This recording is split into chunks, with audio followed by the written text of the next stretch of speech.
Hi guys, ഒരു മോരുകറിയുടെ recipe ആയിട്ടാണ് വന്നിരിക്കുന്നത്. അതിന് വേണ്ടുള്ള ചേരുവകൾ എന്തൊക്കെയാണെന്ന് നോക്കാം. കറിവേപ്പില, വറ്റൽമുളക്, ചെറിയ ഉള്ളി, സാദാ മുളക്. ഞാൻ 4 ചെറിയ ഉള്ളിയും 2 സാദാ മുളകും ആട്ടോ എടുത്തേക്ക്. പിന്നെ ആവശ്യത്തിനുള്ള തൈര് എടുക്കാം. ഞാൻ പുളിപ്പില്ലാത്ത കട്ട തൈരാട്ടോ എടുത്തേക്കുന്നത്.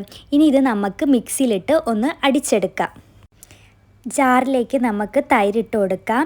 അതിലേക്ക് ആവശ്യത്തിനുള്ള മഞ്ഞൾപ്പൊടി ഇട്ട് കൊടുക്കാം. പിന്നെ ആവശ്യത്തിന് ഉപ്പും കൂടെ ഇട്ട് കൊടുത്തിട്ട് നമുക്കതൊന്ന് മിക്സിയിലാക്കി അടിച്ചെടുക്കാം. ഇപ്പോൾ നമ്മൾ അടിച്ചെടുത്തിട്ടുണ്ട്. അപ്പം ഇതുപോലെ ആയിക്കിട്ടും കേട്ടോ. ഇനി തയ്യാറാക്കുന്ന വിധം നോക്കാം. ചട്ടി നല്ലതുപോലെ ചൂടാകുമ്പോൾ അതിലേക്ക് വെളിച്ചെണ്ണ ഒഴിച്ച് കൊടുക്കാം. വെളിച്ചെണ്ണ നല്ലതുപോലെ ചൂടാകുമ്പോൾ അതിലേക്ക് കടുക് ഇട്ട് കൊടുക്കാം. ഞാനിവിടെ 1 ടീസ്പൂൺ കടുകാട്ടോ എടുത്തേക്കുന്നത്. കടുക് നല്ലതുപോലെ പൊട്ടുമ്പോൾ അതിലേക്ക് കറിവേപ്പില, നേരത്തെ അരിഞ്ഞു വെച്ച ചെറിയ ഉള്ളി, മുളക്, വറ്റൽമുളക് എന്നിവ ഇട്ടിട്ട് നമുക്ക് നല്ലതുപോലെ ഒന്ന് വഴറ്റി കൊടുക്കാം. പ്രത്യേകം ശ്രദ്ധിക്കുക, ഇത് ലോ ഫ്ലെയിമിലേ ആയിരിക്കാവൂ, അല്ലെങ്കിൽ പെട്ടെന്ന് കരിഞ്ഞു പോകാനുള്ള ചാൻസ് കൂടുതലാണ്. അപ്പോൾ നമുക്ക് നല്ലതുപോലെ വഴറ്റി കൊടുക്കാം.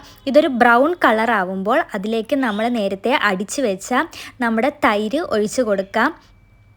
തൈര് ഒഴിച്ച് കൊടുത്തിട്ട് നമുക്ക് ജസ്റ്റ് ഒന്ന് ഇളക്കി കൊടുക്കാം. തൈര് തിളയ്ക്കാൻ പാടില്ല കേട്ടോ. അപ്പോൾ നമ്മുടെ സിമ്പിളായിട്ടുള്ള മോരുകറി റെഡി.